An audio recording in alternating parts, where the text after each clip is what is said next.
Welcome back to Great Lakes Junction, everyone. Haven't had time to post a lot of videos lately, been extremely busy, but we have another one here on the 2014 Ford Fusion. We need to replace the front brake linings.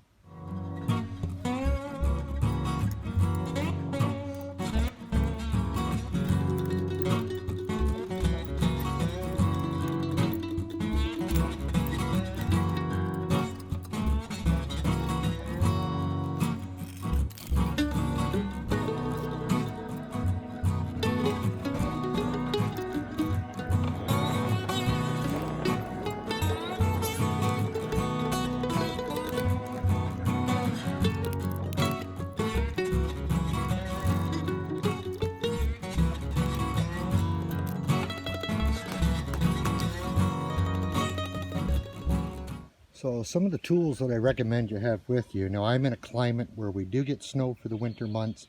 They use salt on our roads, so rust and corrosion can be a problem. So I have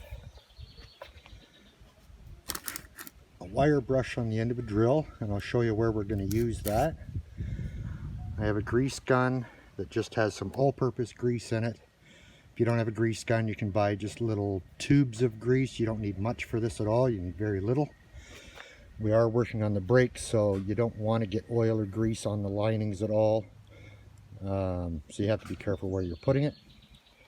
We have a little bit of degreaser, a ratchet, a couple of different size screwdrivers, needle nose pliers, and I use a breaker bar to crack the wheel nuts loose. And you can either use a T45 Torx bit or a 7mm Allen wrench, and I'll show you where we use that. A little bit of fine sandpaper we may or may not need. There's our new brake linings. So that's it. Oh, and a piece of wire. I'm just using an old coat hanger. That's the tools that we want to have around here for this job. Of course, we got an axle stand under the car just to make sure it's not going to fall on us while we're doing this. Now this is 2014 Ford Fusion. There's a clip here that needs to be removed, and I find 2 screwdrivers make it much easier. It's hard to show you. This portion of the clip here actually has a little bit of a nub on it that sits in around the edge of this lip. So what we're going to do,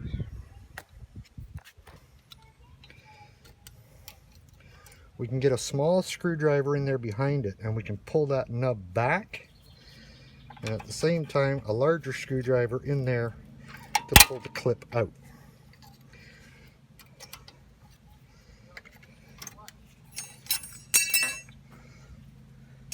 It goes back in just as easy as it comes out. Now, one other thing I should do right now, I'll show you.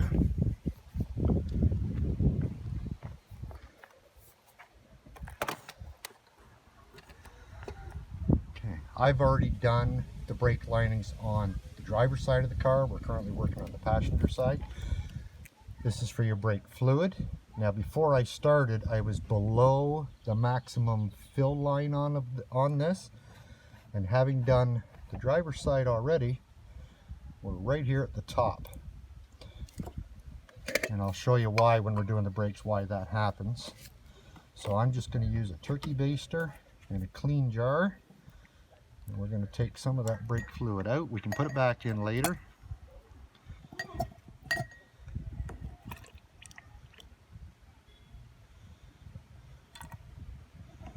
And we're not taking out enough that we're going to allow any air in the system. But I am going to take it out at least down to where it was when I started the driver's side, which is about there. Otherwise, it would just, all of that brake fluid would have just overflowed out of it.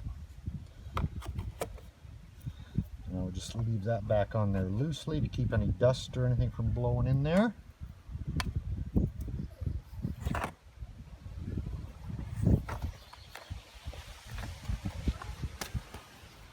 Okay, hopefully that's getting that on film. I can't get in here to see if it actually is.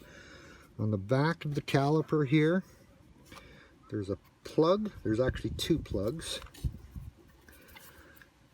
Just a plastic plug. You can just pry them out. There's one there and there's one down below that looks exactly the same. It's possible you may have lost them plugs on yours. All those are for is to keep moisture, salt, that kind of stuff from getting in these two holes where the plugs are, to stop some rust and corrosion in there. The reason being, that's where I'm going to use my T45 Torx bit.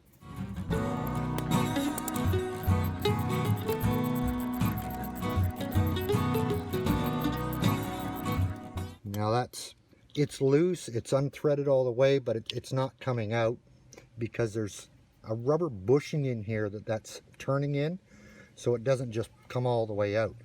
I'll show you what we do about that. I'll get the bottom one.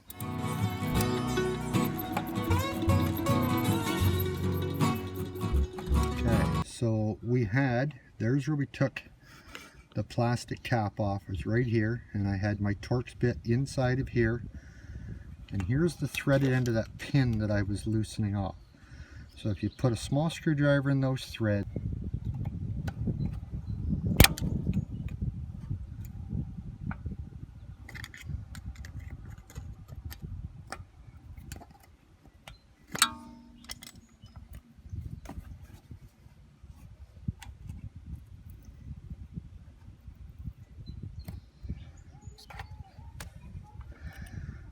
okay, so there's the other end of it now that popped out where I was loosening it from.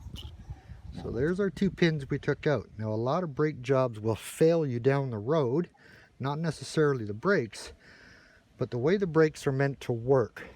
So there's a piston, can't see it because of the sunlight and the shadow. There's a rubber boot on a piston right here that you can see. So that piston, when you apply the brakes, pushes the inner brake lining against the back side of the brake rotor. Once it's tightened up against the rotor, the pressure actually draws this portion of the caliper, which contains the outer brake lining, it draws it inwards to apply pressure on this side of the caliper. And it slides on these pins. So if these pins, you can see them getting built up with some corrosion and stuff down here on the bottom edge. Sometimes these will rust up and corrode really bad, especially if you've lost those plugs. The other one's got a little bit more gunk on it. So we're going to clean these up. Usually a little bit of the engine degreaser is enough to wipe it off. Sometimes light sandpaper is required. And we're going to grease these up just a little bit when we put them back together so that this caliper doesn't seize up on these pins. If it seizes up and stops moving on the pins, it can do a number of things. It can be dragging the brakes, prematurely wearing down your brake linings. It may cause your car to be pulling to the whatever direction, whatever side of the car these are seizing up on because the brakes are dragging. And the extra heat generated from those brakes dragging can be enough to work its way into the wheel bearing, and that extra heat can start to prematurely wear out the wheel bearing itself. So that minor little thing of just cleaning these pins up, if they're corroded really bad, replace them. These ones are not bad at all. We'll just clean these ones up. We'll grease them a little bit when we put things back together, and we shouldn't have any problems with that. There's a couple of other spots to grease, but we'll show you that when we're on the reassembly side of things. So our next step, we want to take our piece of coat hanger, and you can usually find a hole someplace on the brake caliper to fish it through. So that's sufficient enough there. We'll get through the hole. And we're just going to find some place that we can wrap it around the spring or a bolt.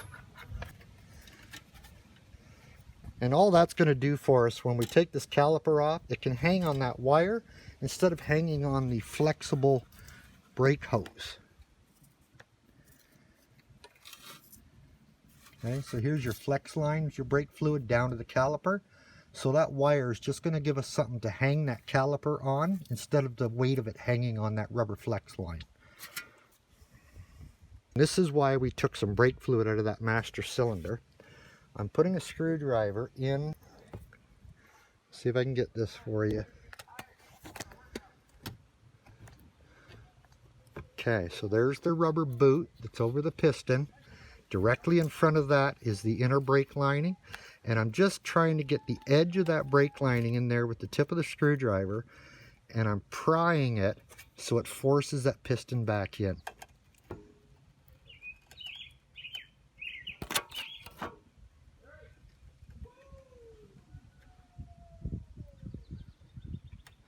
Now I'm going to stop there and I'm going to go have a quick look at that master cylinder.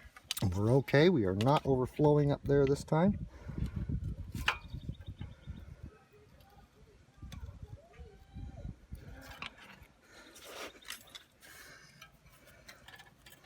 That just lifts right off of there.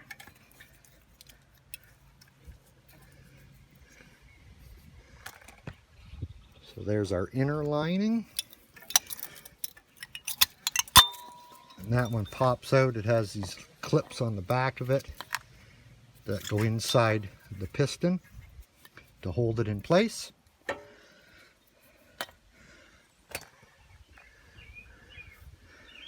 The outer one is just sitting there. So I don't know if you can see that. There's how much of the linings were left compared to a new one. So we pretty much used these up. There was not a whole lot left on there.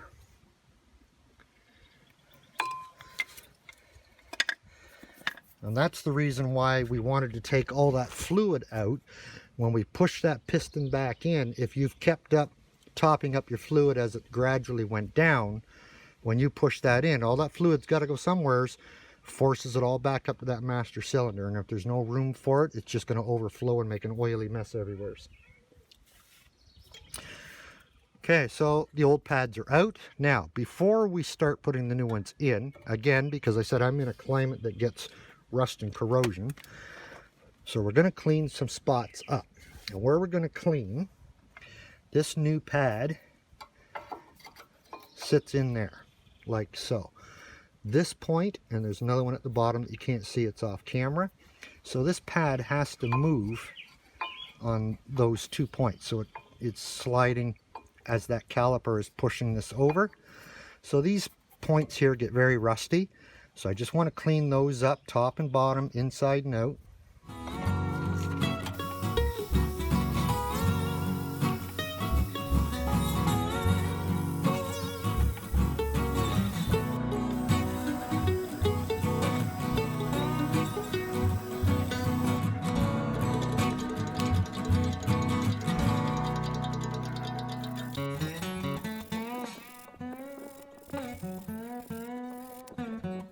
So there's those 4 points that I was talking about. We cleaned up with a wire brush on the drill. And we're putting just a little bit of grease on each of those points, making sure we don't get it on the rotor because we don't want something greasy and oily on our brakes. So that little bit of grease is going to help prevent some of the corrosion, keeping a little bit of the moisture off the metal.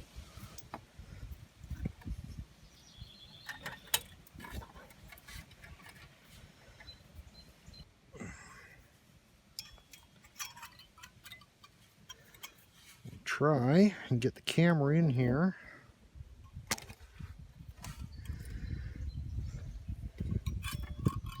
So we're doing the inner pad first, where those these prongs go inside the piston, and we're just going to squeeze them together a little bit with the needle nose pliers to help us get that in there.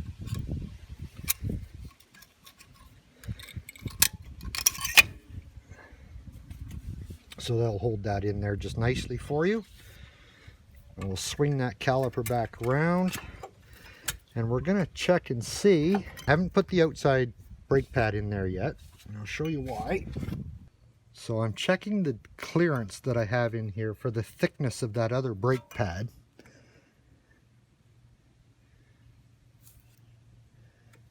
I don't know if it's going to be sufficient yet or not. So we're going to push that piston back in a bit more if we can.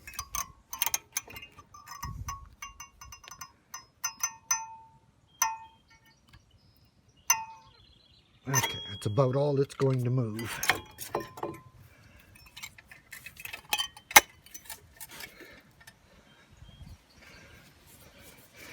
Now the outside one, we're putting it in place over here. So it's sitting on, again, those points that we just greased. There we go. Now we can remove our wire.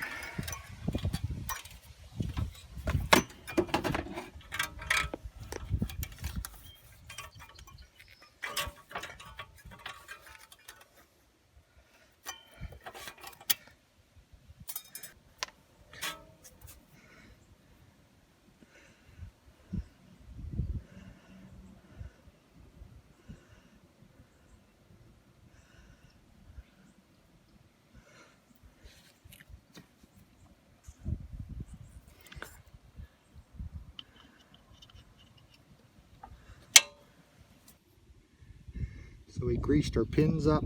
There's our top pin, and then there's one below that that's the same way.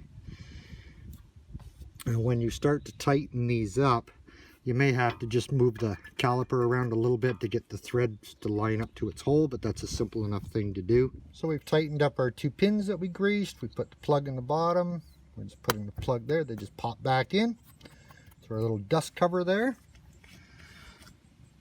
Now the only thing left is that spring, and if there's anywhere you're going to have difficulty, it's putting this spring back on the outside. So I'll try and get the camera in a position where you can see this. Okay, so there's the orientation of our clip. So this surface sits right against that there. And we're going to put that bottom one in the hole, pull the top one back, and it's going to sit here. So put it back, and it'll only start a little bit, and hold that there with your thumb. Small screwdriver, and you can pry that little tab back into its spot. And we'll just tap everything to make sure that everything is in place.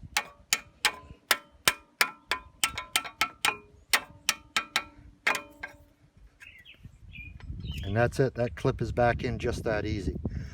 So the only thing left to do now, we'll start the car, we'll pump the brakes a little bit, let them adjust to where they want to be. Then we'll check our brake fluid level in our master cylinder, and if we need to top it back up, we'll do so at that time. Now I know some people are going to say, you know, I didn't need to point this out. You never know how much to include or not include in a video. Some people need to see more than others. When you're tightening your wheel up, don't just start in one spot and go around in a circle tightening them. You need to do a crisscross pattern. So if you're going to start here, for example, go over to here, then back to this one, then up to this one, and then finally end off here. When you do the last one here, go back and just check them all again. So you want to pull that wheel in evenly. That's the reason for doing the crisscross pattern. As for the torque specs on this car, this is a 2014. 2010 and earlier, it says 98, 2011 and later, it says 100. So we set our torque wrench to 100 pounds, and we've tightened them all up. Now we will drive it for 60 miles, 100 miles, something like that, and we'll retorque them again just in case anything worked its way loose. I should mention, when you're doing brake fluid, taking it out of that reservoir or putting it back in, be sure not to drip any of it on your paint finish. It is a tremendous paint stripper when it comes to paint on metal. So don't drip any brake fluid on the finish of your car. So that concludes this video. I can't think of anything else that I needed to include in there that you had to know. Hopefully you found this useful. We'll see you again next time. Stay safe.